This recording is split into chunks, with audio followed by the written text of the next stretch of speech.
Ne zgodi se vsak dan, da bi kdo prek videa pokramljal s papežem, a prav to se je zgodilo včeraj popoldne. Učenci s posebnimi potrebami iz ZDA, Španije, Indije in Brazilije so se s papežem pogovarjali, kako se soočajo s svojimi omejitvami. Poseben poudarek je bil na tem, kako jim tehnologija pomaga v šoli. Izaja iz Nebraske, ki je v nižjem letniku gimnazije, je motorično oviran, zato je papeža vprašal za nasvet. Uporaba tehnologije mi pomaga premagati problem, da lahko svoje misli dovolj hitro izrazim. Kaj naredite vi, ko se srečate s čim težkim?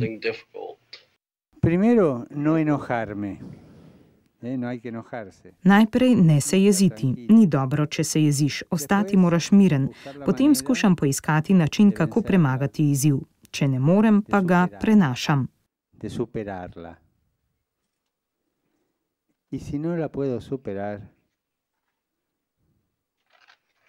Prek videokonference se je povezala tudi skupina študentov iz Madrida, ki se ukvarjajo z režijo in filmi.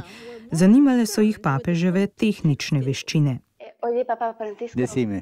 Hej, papež Frančišek, rada bi te nekaj vprašala. Ali rad fotografiraš in potem fotografije nalagaš na svoj računalnik?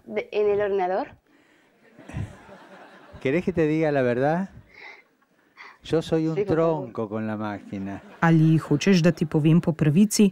Štorast sem z računalnikom, ne znam ga uporabljati. Kakšna sramota, kaj ne? Od računalnikov se je pogovor hitro zasukal k tabličnim računalnikom. ¿Te gusta mucho la tableta? ¿Y es muy difícil? Ali rad delaš s tabličnim računalnikom ali je težko, je papež vprašal nekega otroka. ¿Tienes una tablet? No, no tengo. No tiene. Ali imaš tablični računalnik, ga je vprašal otrok in bil nekoliko razočaran, ko mu je papež odvrnil, da ga nima. Del izobraževalnega načrta je tudi tako imenovano Googlovo shajališče. Imenuje se Scholas, njegovo poslanstvo pa je izboljšati izobrazbo z mednarodno izmenjavo idej, kultur in znanja, vse pod pokroviteljstvom tehnologije. Odkar se je pridružil papež, je zraven več kot 400.000 šol po vsem svetu. Končni cilj je, da bi dosegli 60 milijonov šolarjev. Iz Indije se je z Vatikanom povezal 13-leten fant z okvaro sluha, Minoš. Z računalnikom se je srečal pred 3 leti in tako se je njegovo izobraževanje spremenilo na bolje. Ko zdaj pri kakem predmetu česa ne razumem, grem na splet in poiščem slike, potem pa vem, to je tako, kakor da bi imel še enega učitelja.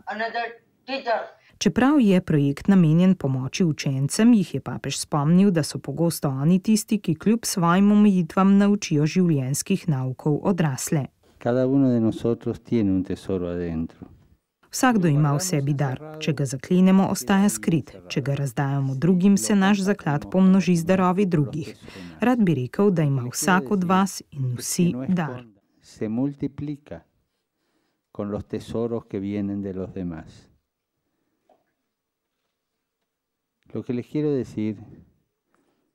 Proti koncu se je skupina učencev iz Mozambika papežu zahvalila še za to, da so prek tega projekta Scholas dobili računalnike. Projekt podpira tudi več nogometnih zvezdnikov nogometnega kluba Barcelona. Podporo je s svojo prisotnostjo na kongresu v Vatikanu pokazal predsednik tega moštva.